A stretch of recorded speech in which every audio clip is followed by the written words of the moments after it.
بسم اللہ الرحمن الرحیم۔ جس وقت آقا کریم صلی اللہ تعالی علیہ وآلہ وسلم نے دعوت دین دی، نبی پاک صلی اللہ تعالی علیہ وآلہ وسلم کی مخالفت کرنے والے شہر مکہ کے بہت سے لوگ تھے، سرداران مکہ تھے، اور آقا کریم علیہ السلام کے اوپر ایسے ظلم و ستم کیے کہ آج بھی تاریخ کے اوراق کے اندر ان کا مطالعہ کرنے کے بعد انسان کے رونگٹے کھڑے ہو جاتے ہیں، انسان کی روح کانپ جاتی ہے، انسان ہل کے رہ جاتا ہے کہ وہ آقا کریم علیہ السلام کہ جن کی شان اقدس یہ ہے کہ لولاک لما خلقت دنیا، میرے محبوب تجھے اگر بنانا مقصود نہ ہوتا تو میں دنیا کو پیدا نہ کرتا۔ مکرم محبوب مکرم صلی اللہ تعالی علیہ وآلہ وسلم جو وجہ کون و مکان ہیں، ان کی جو باعث تخلیق آدم و بنی آدم ہیں، ان کے ساتھ جو ظلم و ستم ہوا ہے، دارج النبوہ معارج النبوہ کے اندر اور زرقانی المواہب کے اندر موجود ہے کہ ایک دن نبی مکرم صلی اللہ تعالی علیہ وآلہ وسلم شہر مکہ کے اندر حرم شریف کے اندر نماز ادا کر رہے تھے۔ اتنے میں ابو جہل نے ایک شخص سے کہا کہ جاؤ فلاں جگہ اونٹ کو ذبح کیا اور اس کی اوجڑی وہاں موجود ہے، اس کو اٹھا کر کے لاؤ اور آقا کریم علیہ السلام کی مقدس پیٹھ کے اوپر رکھ دو۔ ایک ظالم گیا اور جانے کے بعد اس نے وہ اوجڑی اٹھائی اور اٹھانے کے بعد نبی مکرم صلی اللہ تعالی علیہ وآلہ وسلم کی پشت مبارک کے اوپر رکھ دی اور اس کے بعد وہ کہے لگانے لگے۔ اتنے میں حضرت فاطمہ زہرا رضی اللہ تعالیٰ عنہ جو ابھی بالکل کم سن بچی تھی، وہ آئیں اور انہوں نے کفار کو سخت سست کہا اور اس کے بعد پھر وہ اوجڑی ہٹائی اور اس طریقے سے نبی مکرم صلی اللہ تعالی علیہ وآلہ وسلم نے اپنے سر اقدس اوپر کیا۔ اور زرقانی کے اندر اور مدارج النبوہ کے اندر یہ بھی موجود ہے کہ ایک دن نبی مکرم صلی اللہ تعالی علیہ وآلہ وسلم نماز ادا کر رہے تھے، اتنے میں کچھ کافر آئے اور انہوں نے پھندا ڈالا نبی پاک علیہ السلام کی گردن مبارک کے اندر، اور آقا کریم علیہ السلام وہ پھندا ڈال کر کے انہوں نے کھینچنا شروع کیا، یہاں تک کہ آپ کی چشمان مبارک بالکل سفید ہو گئیں۔ اور اس کے بعد نبی مکرم صلی اللہ تعالی علیہ وآلہ وسلم کا جب یہ سلسلہ حضرت یار غار صدیق اکبر رضی اللہ تعالیٰ عنہ نے دیکھا، وہ آئے اور انہوں نے کفار کو مارا اور خود بھی مار کھائی، اور پھر اس طریقے سے یہ سب کچھ حرم کعبہ کے اندر، صحن کعبہ کے اندر یہ سب کچھ ہوتا، حرم شریف کے اندر ہوتا، اور اس طریقے سے آقا کریم علیہ السلام کے اوپر ظلم و ستم ان لوگوں نے روا رکھا اور طرح طرح کے ظلم و ستم کیا۔ آقا کریم علیہ السلام کے راستے کے اندر کانٹے لا کر کے بچھائے گئے اور پھر بچوں کو پیچھے دوڑا دیتے جو نبی مکرم صلی اللہ تعالی علیہ وآلہ وسلم کے ساتھ بدتمیزی کرتے اور طرح طرح کے آوازیں کسے جاتے۔ اس طریقے سے یہ تو نبی پاک علیہ السلام کے ساتھ، اور پھر جتنے جو اس دور کے کمزور مسلمان تھے ان کے اوپر ایسا ظلم و ستم کیا کہ آج بھی انسان کی روح کانپ جاتی ہے۔ وہ ظلم و ستم کتابوں کے اندر پڑھ کے حضرت بلال حبشی رضی اللہ تعالیٰ عنہ کو پورے مکہ معظمہ کی گلیوں کے اندر گھسیٹا جاتا، آپ کے کپڑے پھٹ جاتے اور آپ کی چمڑی پیٹھ سے اتر جاتی اور ہڈیاں باہر نکل جاتی، اور پھر ان کو گرم ریت کے اندر لٹا کر کے ان کے چھاتی کے اوپر، سینے کے اوپر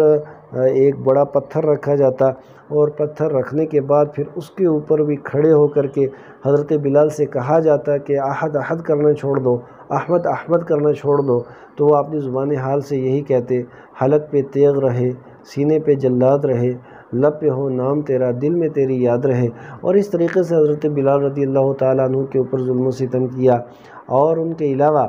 حضرت حباب پہ اور ان کے اوپر تو اتنا ظلم کیا کہ ایک مرتبہ انگاروں کے اوپر انہیں لٹا دیا گیا۔ بہت زمانے کے بعد حضرت عمر رضی اللہ تعالیٰ عنہ نے جب ان کی پیٹھ دیکھی اور پوچھا یہ کیا حال ہے، آپ کی پیٹھ سفید کیوں ہے، تو آپ نے پورا واقعہ ارشاد فرمایا کہ مجھے اس طریقے سے انگاروں پہ لٹایا گیا اور میرے بدن سے اتنی چربی خارج ہوئی کہ اس سے انگار ٹھنڈے ہو گئے، اور اس طریقے سے ظلم و ستم ہوا۔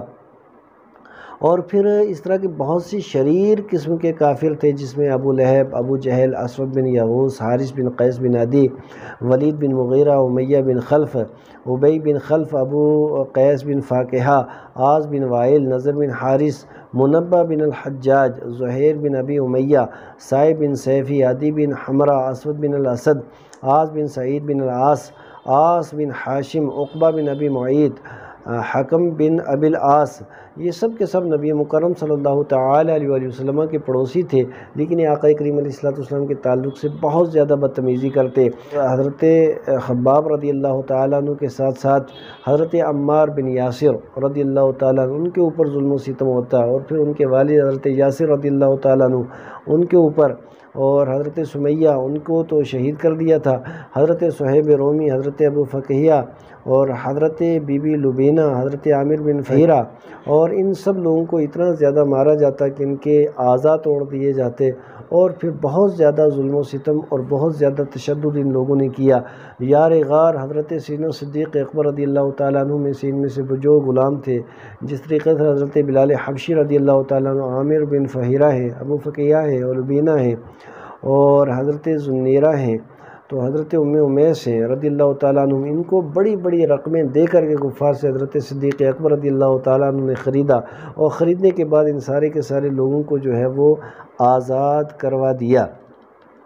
اور آزاد کروا دینے کے بعد وہ ان کا ظلم و ستم، اور پھر صرف انہی کے اوپر ظلم و ستم نہیں کرتے تھے، بلکہ حضرت عثمان غنی رضی اللہ تعالیٰ عنہ جو اتنے ذی وجاہت، اتنے مالدار اور اتنے قابل اور اتنے کامل اور اتنے بڑے خاندان کے تھے، ان کے اوپر بہت زیادہ ظلم و ستم کیا جاتا ہے۔ حضرت سعید بن زید، ان کے اوپر ظلم و ستم کیا جاتا، اور بہت سے صحابہ کو چٹائی کے اندر لپیٹ کر کے ان کے ناک کے اندر دھواں دیا جاتا، اور اس طریقے سے انہیں مارا جاتا، اور بہت زیادہ آوازیں کسے جاتے، اور اس طریقے سے یعنی بہت ظلم و ستم کی ان لوگوں نے انتہا کر دی تھی۔ اور پھر ایک دن کیا ہوا کہ نبی مکرم صلی اللہ تعالی علیہ وآلہ وسلم کی بارگاہ اقدس کے اندر ایک